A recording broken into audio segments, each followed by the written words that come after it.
January 1 at hindi pa naman kalamigan kaya nag-decide kami na pumunta sa Batangas para mag-beach. Dito nga pala kami napadpad sa San Francisco Campsite Beach Resort sa may Lobo, Batangas. Talagang super ganda ng beach at talagang mawawala ang mga stress mo sa buhay kapag napuntahan mo ito.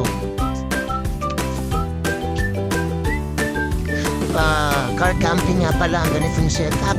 Tapos ang gustong-gusto ng mga bata dahil sa may tent at ligo sa dagat. 2 days at 1 night nga pala kami dito at napakamura lang ang aming binayaran. Amihan season nga pala ngayon, kaya malakas ang hangin at malaki ang alon. Kaya naman sa summer ay talagang babalik kami rito para ma-enjoy talaga ang dagat.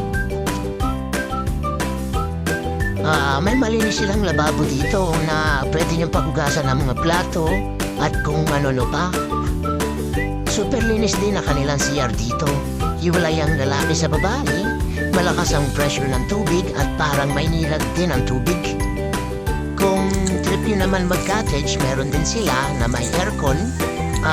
Tanongin na lang sa FB page nila sa Facebook. Meron din nga pala silang tindahan dito.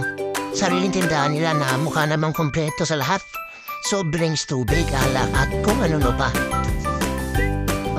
Ang downside lang sa pagpunta dito ay yung mga habang rough road na dadaanan nyo bago kayo makapunta dito. Pero okay lang kung ganito naman kaganda yung aabutan yung view. Kaya sulit tong mahabang paglalakbay. Yung pagpunta pala dito ay madali silang makita sa Google Map. May pin location sila at i-search nyo lang yung name nila ron at lilitaw na yung pangalan nila. Kaya madali silang puntahan.